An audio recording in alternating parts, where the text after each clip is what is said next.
Leave HS2 and other transport announcement for the moment because Greg Dawson has been talking to some residents in Manchester who have found themselves facing huge bills to make their buildings safe. Here's his film.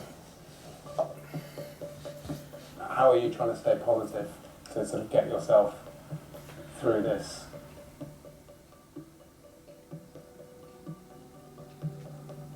It's really hard to stay positive. All that money that we invested, all the hard work that we put into making sure we had somewhere and we got out of that sort of generation rent has been futile really. We're now generation trapped. It just feels crazy that we've got to a point that is our fire alarm system. Over the last decade, Manchester has had an apartment boom, with many people taking their first steps onto the property ladder. But in the wake of changes to fire safety regulations after Grenfell, thousands in this city and across the country have discovered their homes are unsafe and their investment worthless. This is the Albion Works building, one of more than 30 developments in the city deemed unsafe. The main problems being this timber cladding and the fire alarm system. It's led to this: teams of fire wardens patrolling the blocks 24/7. The first thing you do is shout, fire, fire, fire. So you run around? Yes, you run around, knock as many doors as possible, then tell them the fire point. And how long have you guys been told that you need to do this for until the system gets fixed? Got no idea. When I first came to the viewing, I just knew it was for me straight away.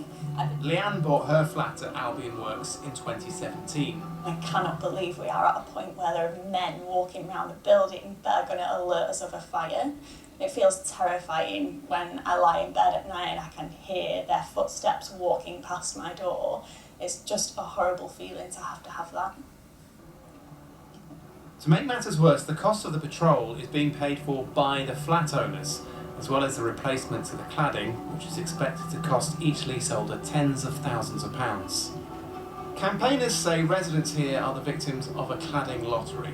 If your cladding is aluminium composite material, or ACM, which was fitted to Grenfell Tower, the government will fund its removal. If it's not, the cost falls onto leaseholders. In a block adjacent to Leanne's, Matt Holsworth lives with his partner. They got married last year and were planning to move to a bigger home so they can start a family. They're alarmed at the scale of the quotes given to people in other affected buildings in the city. People have been quoted 20, 30, 40,000 pounds. That is money we simply don't have. We'd be bankrupt, we'd be homeless, we'd have to sell. How are you going to sell it? We don't know. Yeah, we have no idea. Does it get taken from us? Does someone come round and kick us out? If this was a car and it was faulty, a company would recall it. And there is no way on earth they'd be expecting you, the customer, to foot the bill of that as well. The people living here say what makes their situation even worse is the fact that they've been given no time frame whatsoever for when all of these problems will be remedied. They've got no idea what the final bill will be, and as far as they're concerned, they shouldn't have to pay a penny for mistakes made in the construction of their home, and they want the government to step in. So what about building owners, Artisan Investment? When we went to their website, we found it was down for maintenance. However, we did get a comment from them. The leaseholders have covenants within their lease which outlines their obligation regarding the maintenance and repair of the building. We completely appreciate the concerns of the residents regarding the cost, whilst our priority is to ensure their safety based on the advice we receive. However, they refute any suggestion these issues relate to the quality of the build at the time of the construction, all of which complied with building regulations at the time of the build.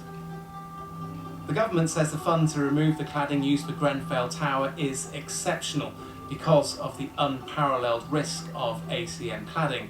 However, they stress building owners should do all they can to protect leaseholders from costs. It's absolutely ridiculous. I feel trapped in a building that's unsafe and I feel trapped financially. This was my first ever property. It was kind of my cocoon and where I felt safe. And now it just feels like a really scary place to be and somewhere I just don't want to be. And we've been joined by Alex Di Giuseppe, who's a co-founder of the campaign group Manchester Gladiators. Now, you've been meeting with housing ministers today, haven't you? What was said? firstly, thank you for having me. We had a very in-depth discussion about what the plans on the table were going to be in order to fix this problem. They've obviously outlined that it's very complex, it's very challenging, and it's going to take a long time. They couldn't really say much more than that. And with that in mind, the Manchester Gladiators and other campaign groups around the country in the run-up to the budget will be making sure that it's pushed high up on the agenda of politicians, MPs and cabinet ministers. What do you want them to do? What we would like to do is, what we'd like the government to do is, they are the only people that can fix it, in our minds essentially. Okay. And there are 3 problems on the table at the moment. When I explain this, I kind of package them up. So we've got ACM cladding, which there is a fund for, which was on Grenfell. We've also got non-ACM cladding, which is the HPL, it's the timber stuff. There's no fund for that currently. And there's also general fire safety issues. So that's where buildings have been built and signed off, but they've not been built to specification. And there's no fund for that either. Right. I mean, do you accept that leaseholders have signed covenants, and those covenants were signed at a time when the materials used to build these blocks were deemed safe? So isn't it the responsibility then of those leaseholders to pay for the costs? I mean, you could argue that. I mean, essentially that's what covenants and leases say. But I mean, when we read that, and that's, you know, I have the same in my lease. I read mine the other day. But it's to maintain and repair essentially. What we're talking about now is obviously the fundamentals of the building. We're talking about the cladding on there. We're talking about the internal steel beams. We're talking about compartmentation, fire breaks, cavity barriers, things that haven't been built correctly. But were they at the time Well, when the this materials were deemed is safe? a very interesting point because they're signed off as being built, but when the reports are being done now, they're saying that retrospectively things haven't been signed off, that have been signed off but not correctly. And the bill's fate is coming on our head. So isn't the question this, is that were those buildings built in accordance with the regulations? Correct. That's question number 1. Yep. And question number 2 is, if they were, and those regulations were insufficient, you buy it in good faith because you think, well, I must be buying a safe flat, but the regulations weren't good enough.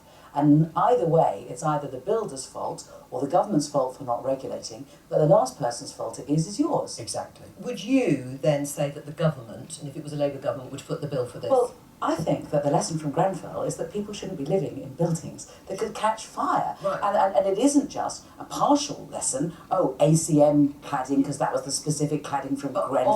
on this, but Emily, other would you say that the government should foot the bill? Yes, I think that what should happen is that people should be living in safe buildings. Right. I mean, should leaseholders have to pay for this? I think it is a complex issue. I'm very sympathetic to everything that's in your report and everything you just said. I think we have got this fund for people who've got Grenfell-style cladding to help get rid of that and pay for that. That was a good thing to do. I can see the argument you're making for doing the same thing for other types of dangerous cladding, and the key is to get this stuff off as quickly as possible, as Emily says. Absolutely. But it But on the doesn't other matter. hand, If you're the involved in only a fire, it doesn't matter the- whether it's exactly, we've ACM got- cladding yeah, we've got- or anybody we've got else's to get rid cladding. of it, yeah. The flat's still That's the key fire. thing. But the one thing I would say is where there are large private sector landlords who could pay, if they can pay for it rather than the taxpayer, that's a good thing because that is money we're not spending on the NHS or schools or whatever it and that's would my question. That's something I want to raise with you because Robert Jenrick has come out in January and said building owners have responsibility to take action. Yeah. Why are they not being pushed to the absolute limit when we are living in buildings that are yes. deemed I- unsafe? I think it's a good point. So Have with this the taken off. ACM cladding, the government have started naming and shaming landlords who are being too slow, and I think Yeah. that's a good thing to And- do for and- your type of cladding as well. I appreciate that, but obviously speed is key here. There could Yeah, be a yeah. fire at any Absolutely. point, and this is, No, it must be I don't want to be extremely sitting scary. here tomorrow like talking about Yes. another Grenfell Yeah, absolutely. Yes. So what is the delay? What can I do to push? Because me and the Manchester Gladiators are going to be banging this drum Yeah. for until the budget and beyond. When we get to June, that's going to be a 3-year Well, it's anniversary good. of Grenfell. It's a very important campaign. It's good that ministers are meeting you. It's clear that they are thinking seriously about this. And issue number 1 is who's going to pay? Is it going to be the private landlords, or to what extent is it the government going to pay? And the really big number 1 issue is how can we make this happen more quickly? And the fund for the Grenfell style cladding it's good that we've either got it off or getting it off every single bit of council block. Same for the private sector blocks, and then we've now got to crack on with all those other types of cladding as well. So What do I you think you're making a strong case, but where there are private landlords who can pay, It's money you're saving for other important public services. Do you think the government should be now agreeing to push those private landlords, compel them? Yeah, definitely. It's their responsibility. Not just ACM cladding, but non-ACM cladding. I want to see ministers, as they have with the other Grenfell style cladding, standing up in the House of Commons and naming and shaming people who are just We not need to getting do more on than with it. naming and shaming them. Naming and it's- shaming them is not enough. If these are private landlords, and they're the freeholder of a building that is not safe, it doesn't matter what sort of cladding they have. If there's a fire and the fire can decimate the whole building, then the landlord has a responsibility to ensure that that cladding is taken that's off. legally true, right? Yeah, but if it's not happening 3 years on, then the government has to step in. It has to be proactive.